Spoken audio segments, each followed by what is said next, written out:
Inversiones, el sitio donde todos pueden invertir, y Universidad Diego Portales, a la altura de los tiempos, presentan Al Pan Pan. En el Mostrador Podcast, debate y conversación para comenzar tu mañana. Al Pan Pan, con Mirna Schindler. Entrevistas con los actores de hoy. El Mostrador, el poder de la independencia.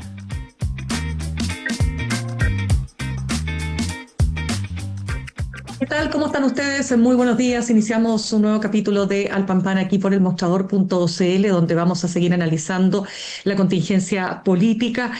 Por de pronto varios temas ahí que surgen. ¿Qué va a pasar realmente con el apoyo del presidente electo José Antonio Kast a la postulación de la presidenta Bachelet para ser la próxima secretaria general de las Naciones Unidas? Un tema que no está totalmente zanjado, mientras desde el oficialismo o desde del actual oficialismo, persisten las críticas respecto de este viaje realizado a Argentina, la fotografía con la motosierra, como un traspié. Incluso se señala que en sectores del arco de las derechas también ahí hubo algunos resquemores porque no se condecía mucho con su discurso de la noche del triunfo respecto de ser efectivamente el presidente de todos los chilenos y chilenas.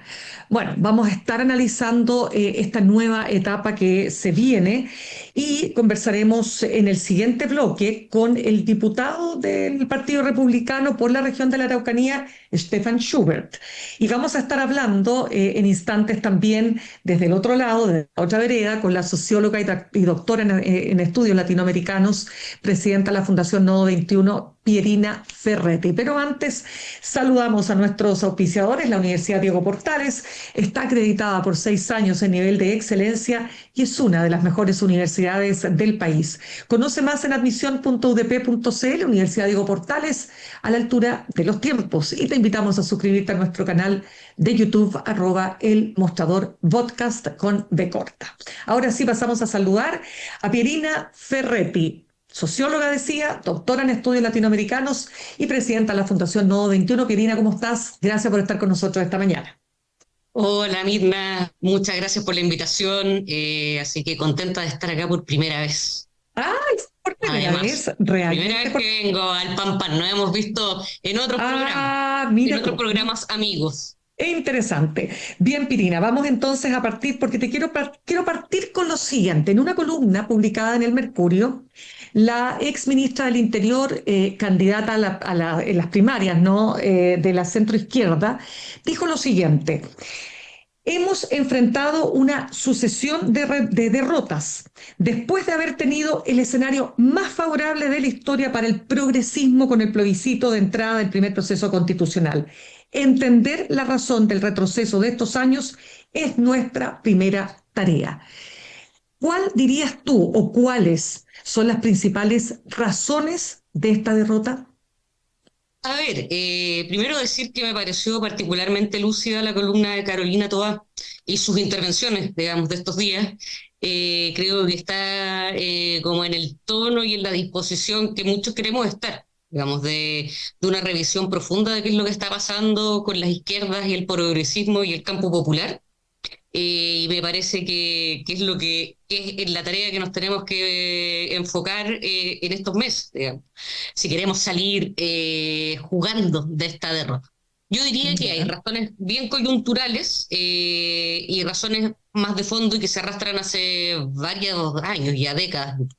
En lo coyuntural, creo que claramente esta elección se pierde porque José Antonio Kast logra encarnar dos deseos, dos anhelos bien sentidos en la población. Uno, el anhelo y el deseo de orden. Kast encarnó el orden, una propuesta de orden de un país que viene saliendo, digamos, de un estallido social y sus consecuencias en materia, digamos, de interrupción de la normalidad, de alteración del orden público, pero que también viene enfrentando una nueva criminalidad que tiene mucho impacto, digamos, en la percepción de inseguridad de la población, más allá de los números. Sabemos que hay un desacople gigantesco entre los números objetivos y la percepción en materia de seguridad e inseguridad. y también las consecuencias de una pandemia, o sea, digamos, una tormenta perfecta de desorden y de también el aumento de la migración irregular. Entonces, como una tormenta perfecta que hace que muchas personas, sobre todo de sectores populares y de sectores medios, sientan que el país se desordenó. Y aquí hay una propuesta de orden. Y por otro lado, y que no es contradictorio con lo anterior, un anhelo de cambio. Nosotros como fundación hicimos un estudio reciente que lo titulamos Del estallido al orden, que muestra un poco este recorrido, digamos, y vemos que la sociedad sigue manteniendo altos deseos de que las cosas cambien, pero que esos cambios se asocian principalmente con un regreso al orden. O sea, el cambio es volver al orden. Y en un año electoral, evidentemente cambio significa casi automáticamente cambio de gobierno. ¿Cuál es el cambio más importante que puede propinarle, digamos, a un país? Bueno, que cambie la orientación del gobierno. Entonces creo que en eso, en eso se encuentra como las razones más coyunturales, ¿cierto? Ahí entran los errores del gobierno, que ya se han revisado harto estos días, y que no, digamos, un gobierno que ingresa a la moneda con un programa de transformaciones y que se encuentra con un país, digamos, que no es que no quiera cambios, pero que está viviendo situaciones, digamos, mucho más urgentes y que deben tener la atención y la prioridad del gobierno en materia de seguridad, de orden público, digamos, que no se condicen con su programa original. Entonces creo que ahí termino esta parte coyuntural diciendo Claro. que yo creo que hay distintos tipos de decepciones con el gobierno. ¿Ya? Ya, vámonos al fondo entonces, porque Ya. eso está súper claro y está súper estudiado, qué sé yo, los factores externos a las coaliciones políticas propiamente tal. Pero ahí entremos en lo que dice la propia Carolina Toá, porque dice que, en definitiva, lo que terminó ocurriendo es que la coalición o el propio gobierno no supo responder adecuadamente. Te estoy haciendo una interpretación de lo que ella ha dicho, porque no tengo la frase exacta a mano, pero a lo que voy. ¿Qué errores, qué autocrítica crees tú que es absolutamente necesaria de hacer desde la centroizquierda que posibilitan, aquí está la frase, ahora me acordé, cuando ella dice, Carolina Toa dice, la derrota de este domingo es dura para el progresismo chileno. No haber ganado la elección es lo de menos. Lo complejo es ante quién se perdió. ¿Qué autocrítica crees tú que la izquierda tiene que hacer sobre ese punto? Yo creo que esta elección termina de mostrar que la izquierda y la centroizquierda tenemos una desconexión bien importante con los sectores populares y las clases medias.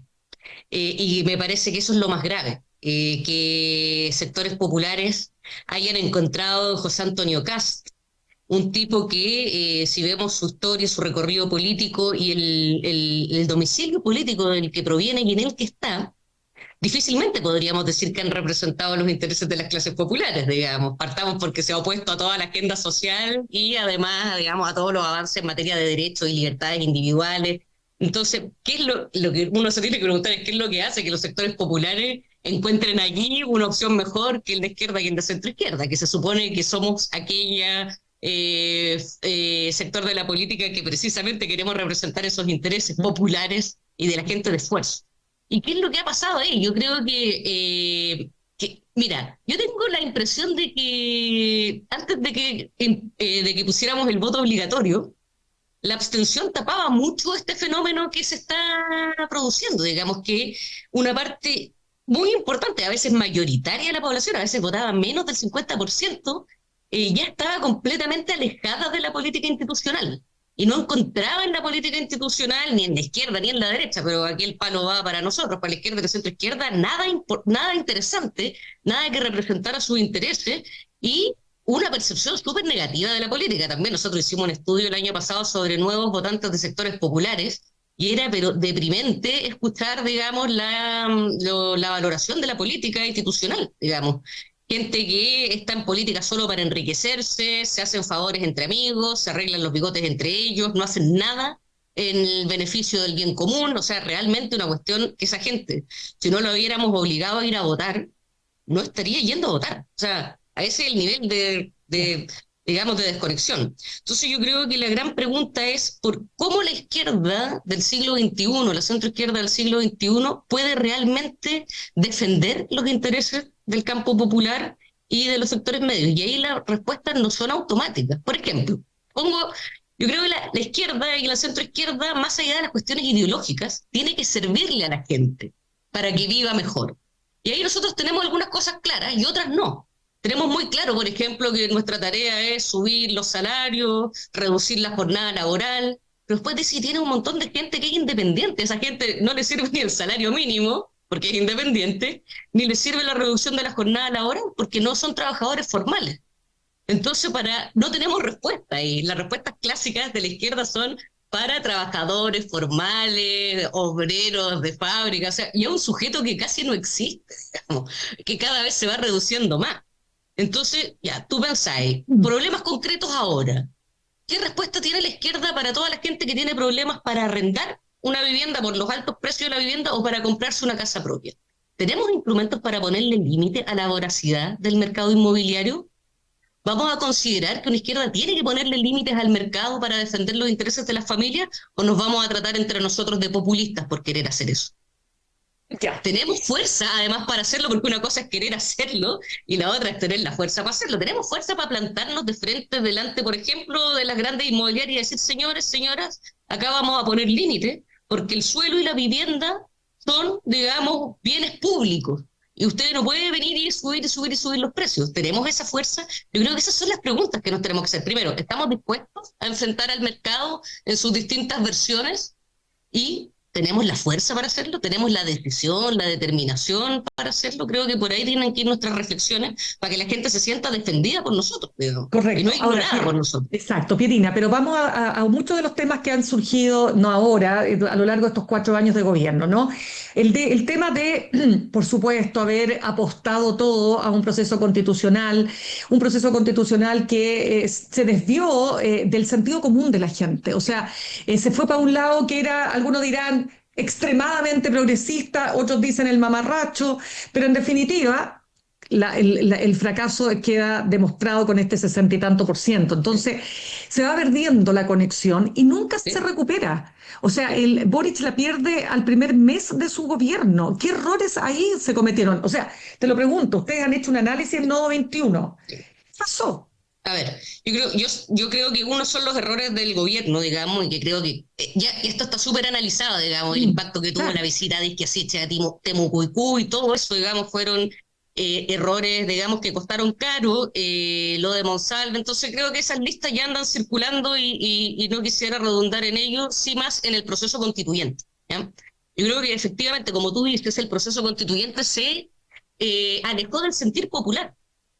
El estallido social, si vamos al origen, digamos, que permitió que hubiera un proceso constituyente, no hay que olvidarse de eso, ¿cierto? Que pasamos más de 30 años con la constitución de la dictadura y la derecha nunca estuvo disponible para un cambio constitucional, salvo cuando teníamos el país estallado y ya, porque el Congreso está arrinconadísimo, soltaron los votos. Eso hay que decirlo, o sea, que fue gracias a esa movilización que tuvimos una tremenda oportunidad.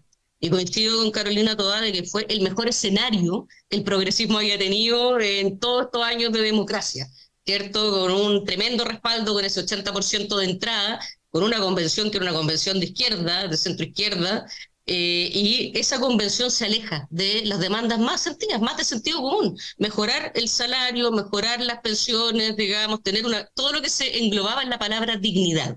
Y efectivamente, yo creo que ahí hay una tremenda autocrítica. Yo soy parte de ese proceso, entonces me hago la autocrítica en serio de cómo nos enfrascamos en discusiones completamente alejadas de las preocupaciones de la ciudadanía, además de los espectáculos dados por la convención, ¿cierto? Que también tuvieron mucho impacto en la legitimidad.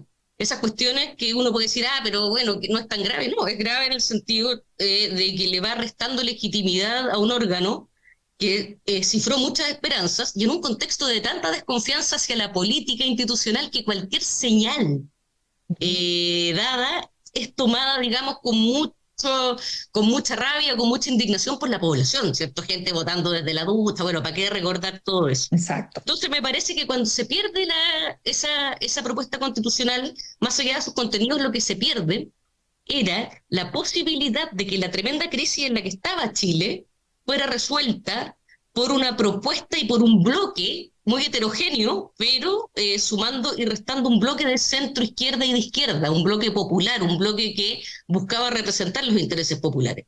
Ahí, si hubiéramos ganado, los aires eran otros, ¿cierto? O sea, era una demostración de que los sectores populares que estaban en la convención, los movimientos sociales, las izquierdas, éramos capaces de ofrecer una respuesta al país que le hiciera sentido. Y eso nos hubiera dado fuerza, legitimidad.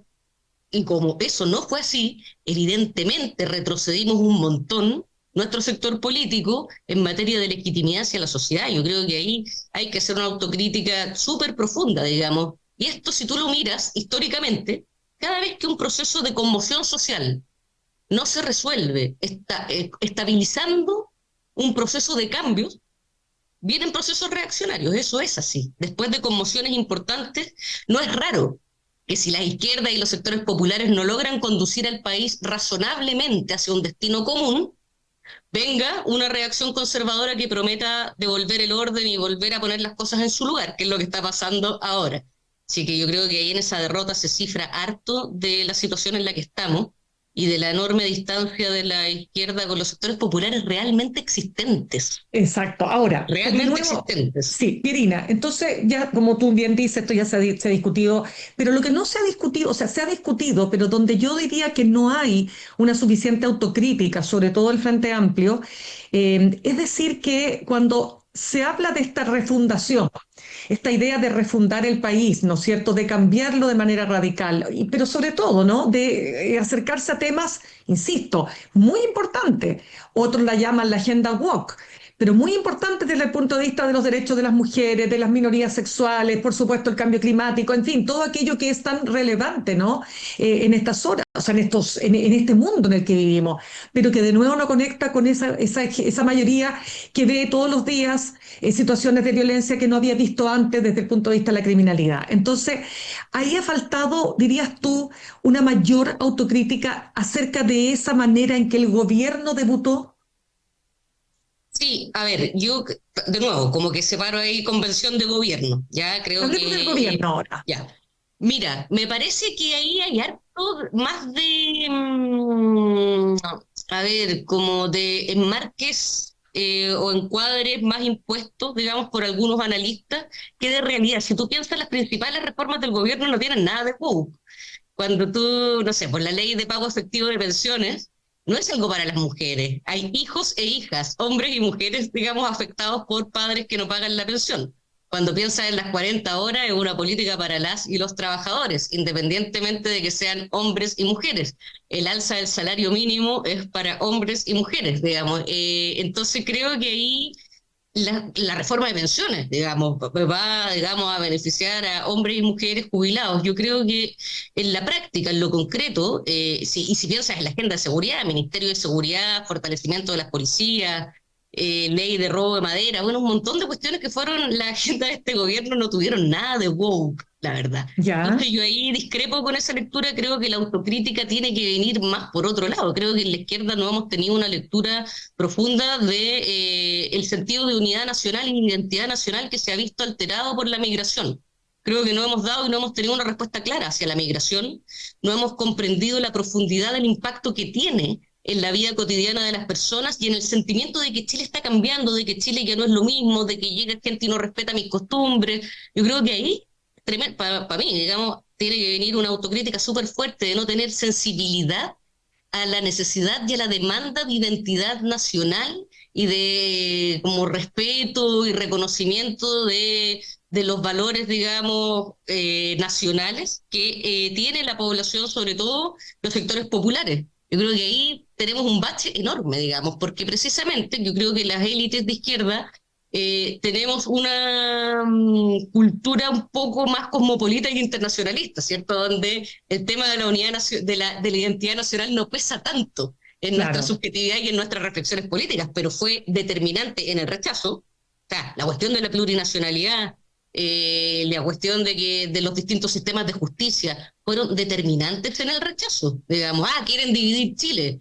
ya vamos a ver chilenos de primera y de segunda clase, y no tuvimos la sensibilidad suficiente para atender el tema de la unidad nacional y de la identidad nacional. Yo creo que ahí tenemos un tema de autocrítica muy, muy, muy Ya, o fuerte que hacer. sea, Pirina, entonces interesante el punto porque tú dices que sí tú reconoces que hubo una suerte de desdén o de, ¿cómo decirte?, de una falta de ponerse naturalmente en el lugar del otro, de empatía, cuando se abordaba el tema de la migración, Sí, de todas maneras. más Me que el parece tema seguridad.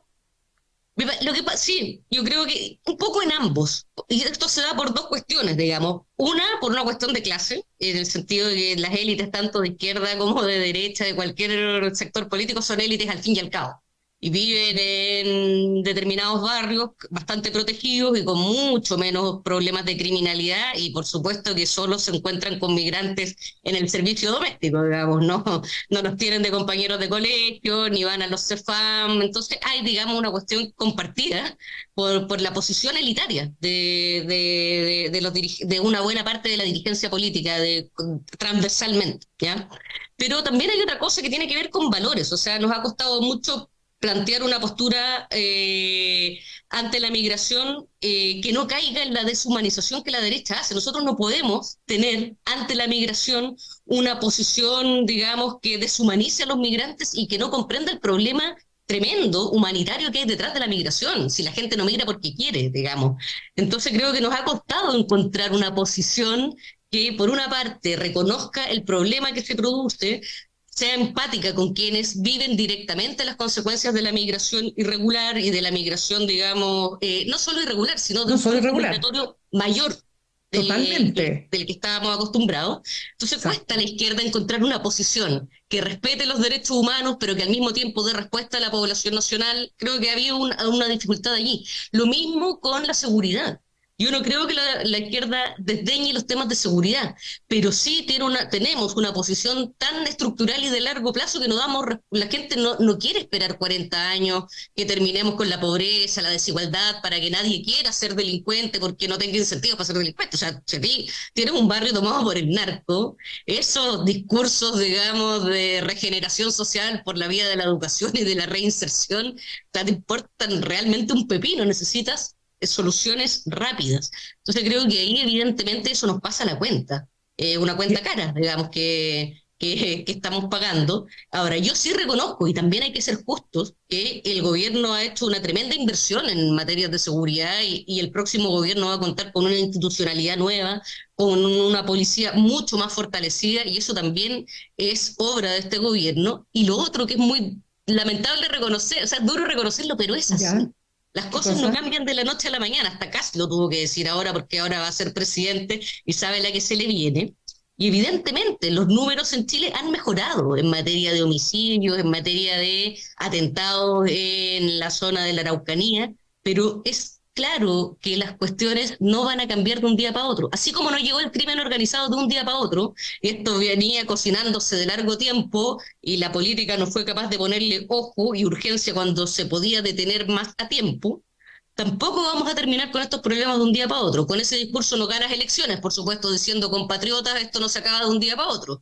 Ah, Pero pero la, por ver- supuesto, pero la verdad es que es evidente, así. Y ahora Castro claro, tuvo que decir, porque se le viene la factura a él ahora, la correcto. pasada de cuenta. Irina, entonces, habiendo hecho este análisis digamos, de las razones de la derrota o parte de las razones, ¿qué viene ahora para la izquierda? Porque la pregunta es, ¿tú visualizas una o sea, que la coalición desde el PC hasta la democracia cristiana realmente se mantenga? ¿Cuáles van a ser los ejes? ¿Dónde van a estar las hegemonías? ¿Cuál va a ser el rol de la oposición de las izquierdas? A ver, una cosa es lo que yo quiero, otra cosa es lo que yo creo que va a pasar. Vamos, yo creo, estoy bien convencida que no hay ningún futuro para la izquierda, para la centroizquierda, no solo para que llegue a gobernar de nuevo, sino para que tenga un proyecto de país, de desarrollo, un proyecto que realmente logre que demos un salto en desarrollo, en bienestar, en cohesión social, para las mayorías que todavía en el fondo de su corazón desean una vida digna, feliz, tranquila, buenos trabajos, buenos salarios y un futuro esplendoroso, y en un futuro incierto como el que tenemos ahora. Ningún partido por sí mismo se la puede. O sea, La última vez que gobernó un partido solo fue la DC con Frei Montalva, y de ahí para adelante solo es posible hacerlo, ha sido posible hacerlo en coalición, ¿ya? Pero al mismo tiempo sé que es súper difícil formar coaliciones, que la concertación no fue un proceso fácil, digamos, o sea, para que se juntara la DC con el PS, después de todo lo que había pasado en la Unidad Popular, o sea, fácil no era, pero creo que es el único destino que nos puede llevar a alguna parte. Creo que ya como se han ido mostrando algunas cosas por la prensa, cada sector está en procesos de reflexión interna. Yo creo que lo hoy llamado socialismo democrático tiene que tener sus propias reflexiones, el Frente Amplio las suyas y el PC las suyas, pero que eso no puede impedir que converjamos y que nos esforcemos por articular una coalición que vaya del Partido Comunista a la democracia cristiana, sin lugar a dudas. O sea, yo no tengo dudas de que eso es el único camino de que tengamos futuro y de que podamos conducir nosotros los destinos del país y no la extrema derecha, y creo que eso debiera ser siempre el objetivo que nos tenemos que poner por delante. Más allá de las diferencias, las peleas que hemos tenido, la verdad que a mí eso me parece bastante irrelevante, ¿eh? Y que el reemplazo, no reemplazo, hay gente que todavía está sentida. La verdad que, digamos, los sentimientos personales de dirigentes políticos tienen poca importancia si lo ponemos en una perspectiva histórica. Entonces, eso es una cosa, estar en ese trabajo. Y lo otro es ser una oposición que valga la pena, digamos, o sea, vigilante de los retrocesos que pueda haber, y en eso ser, digamos, defensores muy firmes de los derechos humanos, incluso de población que no es popular en este momento. No va a ser popular ni muy aplaudido defender los derechos humanos de la población migrante, pero hay que hacerlo. O sea, una izquierda que permite que se violen los derechos humanos de los indeseados, ya sea los migrantes o la población privada de libertad o los sectores populares, la verdad que no se precia de tal. Yo creo que vamos a tener que tener harta valentía, porque yo creo que el maltrato a esos sectores de la población va a tener cierta legitimidad social. Y quizás a no mucha gente le va a importar que estén maltratando migrantes, digamos, niños, familias, etcétera, y vamos a tener que estar ahí defendiendo también sus derechos. Y Claro. ser una oposición constructiva. Yo espero que terminemos ya por fin el ciclo de las oposiciones obstruccionistas, ¿cierto? Creo que hay que poner fin a esta pelea de que ustedes fueron así, pero que ustedes fueron así, entonces me toca vengarme ahora. Yo creo que tenemos que demostrar ser una oposición constructiva, y desde ya tenemos que estar pensando en evitar un ciclo de derecha. Y a mí me preocupa que esto no sean 4 años, sino que sean 8, que sean 12, y para que eso no ocurra, tenemos que disponernos desde ya a pensar un proyecto, una coalición, y cómo conectar, digamos, con esos sectores que esta vez nos dijeron que no. Sí, pues harta, es bien complejo. Lo último, porque se nos acaba el tiempo, muy cortito, Pierina, pero también se ha planteado en estos días, lo dijo Fernando Atria, lo entrevistamos el lunes, él hablaba de que el gran error había sido, bueno, algo que también se ha dicho en otros frentes, digamos, o sea, confundir adhesión electoral con adhesión política. Es decir, estos votos prestados que tuvo Boric, como también los tiene ahora Kast. ¿Eso para ti también es un factor a considerar y tenerlo muy en cuenta respecto a lo que viene? Claramente, o sea, yo creo que Cast, si algo aprendió, yo creo que el tipo aprendió de sus derrotas anteriores, de la derrota contra Gabriel Boric el 2021 y de la derrota de su proyecto constitucional, ¿ya? Entonces, yo creo que de todas maneras dentro de sus aliados hay gente que ya está confundida, digamos, y con anhelos y con como compulsiones de pasar una máquina conservadora, pensando que el 58% que obtuvo es una adhesión a su proyecto político. Ujú. Aquí creo que los votos duros son los de primera vuelta. Quizás Kast puede contar los propios y los de Kaiser, que son como primos hermanos muy parecidos, digamos, y ahí tendría un 30 y algo. Todo el resto es voto prestado de gente que consideró que Kast era mejor que Jara, pero no una adhesión a Kast, digamos. Y antes de la elección, en la propia derecha vimos comentarios que son, digamos, para recordarlos, que gente diciendo que le dolería la guata de ser parte de un gobierno de Kast o de votar por Kast, digamos. Yo creo que en eso el gobierno debiera tener prudencia. Vamos a ver si la tiene o no. Yo no soy de derecha, no soy quien para darles consejos, pero yo creo que la pregunta para la izquierda es la misma. Es decir, ya podemos dejar de decir con autoridad que no existe una mayoría de izquierda y de centro izquierda en Chile. Eso quedó claro, digamos. Ya en la primera vuelta vimos que el apoyo que obtuvo Janet Jara fue de un 27%, y puestos entre la espada y la pared, entre Kast y Jara, alcanzamos un 42% de los votos, 5,2 millones de votos, ¿ya? Claramente no hay una mayoría que adhiera a un proyecto de izquierda y de centro izquierda en Chile, pero yo creo que el ejercicio no es cómo hacer que la gente adhiera a la izquierda. Y creo que la historia nunca ha sido así, digamos que los obreros que estaban con Recabarren no era porque adhirieran ideológicamente necesariamente, era porque encontraban en la izquierda quien defendiera sus intereses, quien los defendiera en esa época de los dueños de las salitreras que les pagaban en ficha y pelearon para que les pagaran en plata. Bueno, hay que traducir eso ahora. ¿Qué es hoy, en el siglo XXI, defender a las personas, a las familias, a los trabajadores de las salitreras del siglo XXI, digamos, de las inmobiliarias, de las empresas que lucran con la salud, de las carreteras, digamos, que cobran usureramente? ¿Dónde estamos desprotegidas las personas y nos sentimos solas frente a las puertas del mercado y del dinero? ¿Y cómo puede hacer la izquierda, la centroizquierda, para proteger a las personas y a las familias de esas fuerzas? Que las personas solas somos impotentes frente a esas fuerzas. Tú no puedes ir como persona natural a pelear contra una inmobiliaria o contra una clínica. Pero creo que la izquierda tiene que ser el sector político que defiende a las personas, ¿cierto?, de esas situaciones. Más que tratar de andar volviendo culturalmente a la gente de izquierda, eso viene con el tiempo. Eso viene con el tiempo cuando la gente encuentra en un sector político quien representa sus dolores, sus intereses y sus anhelos. Creo que ahí tenemos harto que pensar. Ya, pues harta tarea entonces. Perina Ferretti, socióloga, doctora en estudios latinoamericanos, presidenta de la Fundación Nodo 21. Te agradecemos por haber estado con nosotros esta mañana. Muchas gracias, Mirna. Muchas gracias por la invitación. Que estés muy bien. Tú también.